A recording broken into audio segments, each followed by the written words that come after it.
Kad već govorimo o sajtovima, malo pre smo pomenuli jedan od verovatno najpopularnijih u poslednje vreme.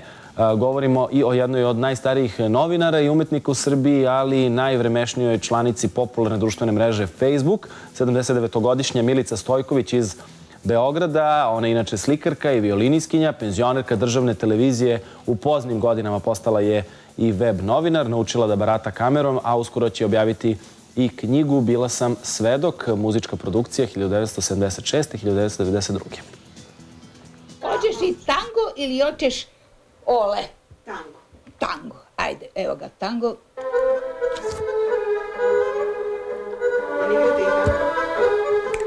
Kako da ne? Sve što godeš. Prva violina Simfonijskog orkestra RTB-a od 1954. do penzije i na pragu 9. decenije živahna i lucidna poput boja na njenoj haljini. Završila je muzičko-novinarsku karijeru u državnoj televiziji kao reditelj i autor više od 300 muzičkih spotova, a davne 76. pokrenula je propagandu u muzičkoj produkciji RTB-a, nezadovoljna što jedna poseta Simfonijskog orkestra nigde nije zabeležena. Prvi simfonijski orkestar koji je stupio na tlo Maroka, vratili smo se, nijedne reči nije bilo u novinama.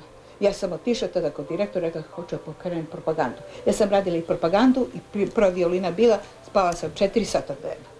Došle su Opatije i Beogradska proleća, a da li će dvorana Doma sindikata biti puna ili prazna nekoliko godina, zavisilo je baš od nje. Gotovo, sve rečeno. To znači dođi na koncert. Da renesansa počinje kada mnogi veruju da sa odlaskom u penziju život završava, svedoči primer Milice Stojković, koja je u doba kada njeni ispisnici kreću u kalemegdansku šetnju upisala kurs web novinarstva, a zatim su usledili napredni kurs Photoshopa i obuka za montažu u premijeru.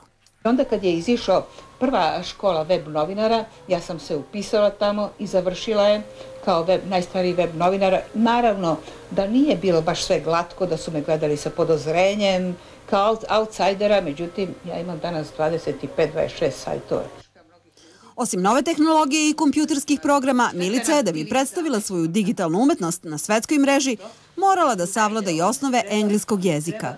Pazite, ja govorim francuski kao srpski, govorim ruski kao srpski, služim se rumunskim, pošto sam tamo bila 2 godine na konzervatoriju Ciprian Porumbeskog, ali engleski nisam znala. Ja sam morala da učim svako jutro 1 sat engleski. Je vam to bilo najteže?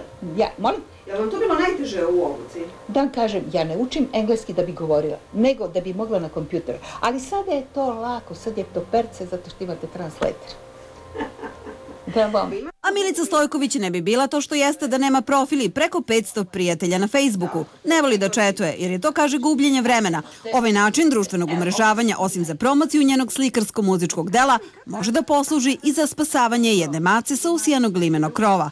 Pošto je naučila i da barata kamerom, njen novi izazov je da snimi Pilarove u Filharmoniji i konačno privede kraju knjigu Bila sam svedok, muzička produkcija od 1976. do 1992.